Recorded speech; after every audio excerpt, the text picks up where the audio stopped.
তোমাদের পশ্চিমবঙ্গ মধ্য শিক্ষা পর্ষদ থেকে যে টেস্ট পেপারটি দিয়েছে তার আজকে ভূগোলের 2 নম্বরের সমাধান।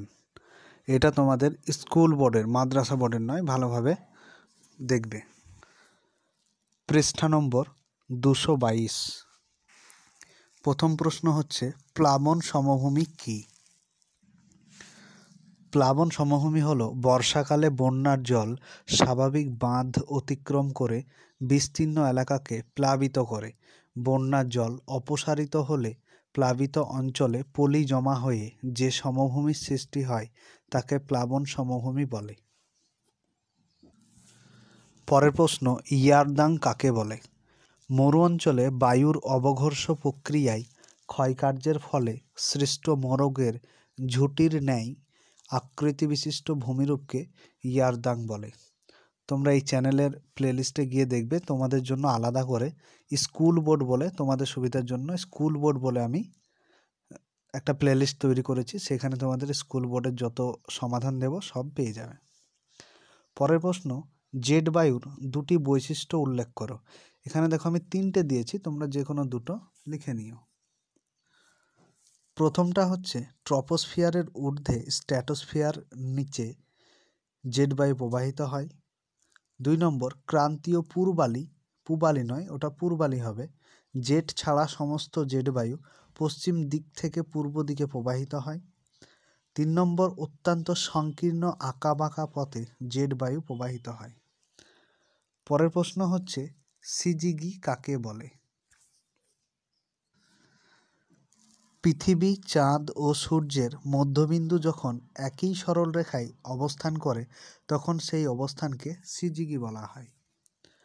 পরের প্রশ্ন দেখো, জৈব বিশ্লেষ্য কাকে বলা হয়? যে সমস্ত বজ্র পদার্থ সহজেই অণুজীব বা ব্যাকটেরিয়ার সাহায্যে পরিবেশের কোনো ক্ষতি না করে পরিবেশে মিশে যায় তাদেরকে জীব বিশ্লেষ্য বজ্র বলা হয় বা জৈব বিশ্লেষ্য বজ্র বলা হয়। একই প্রশ্ন। পরের প্রশ্ন, ইউট্রোফিকেশন কাকে বলে?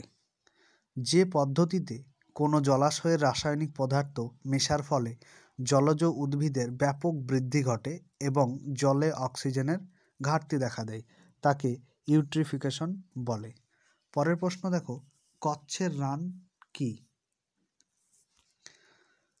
কচ্ছের রণ হলো গুজরাটের কচ্ছ উপদ্বীপকে পূর্ব ও উত্তর দিক থেকে যে বিস্তীর্ণ লবণাক্ত ও কর্দমাক্ত জলাভূমি বেষ্টন করে আছে তাকে বলা হয় কচ্ছের রণ।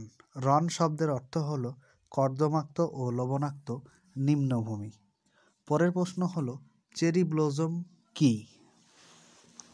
দেখো, চেরি ব্লসম বলতে আমরা কর্ণাটকে যে বৃষ্টিটা হয় সেটাকে বলা হয় চেরি ব্লসম। এখানে তোমরা শেষ 2 লাইন লিখবে যে কর্ণাটকে বজ্রপাতের কারণে সৃষ্ট বৃষ্টিকে চেরি ব্লসম বলা হয়। এর পরের প্রশ্ন হলো যে রবি শস্য ও খারিফ শস্যের মধ্যে 2টি প্রধান পার্থক্য লেখো।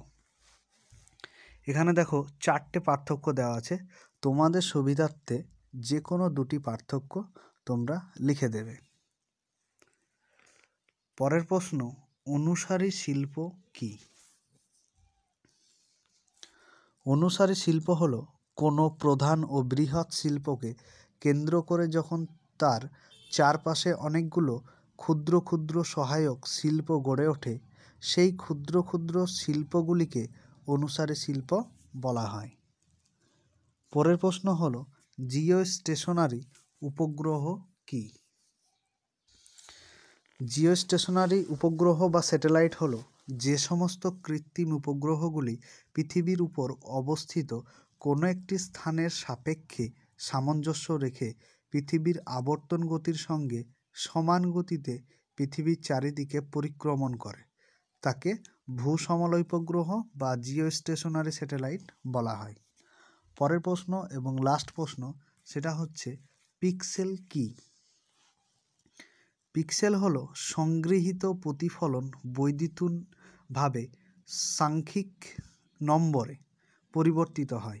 সেন্সর যন্ত্র ভূপৃষ্ঠের যে অংশ স্ক্যান করে সেটিকে অনেকগুলি গ্রিড বা খোপে ভাগ করে নেওয়া হয়। একে বলে ছবির পিক্সেল বা উপাদান।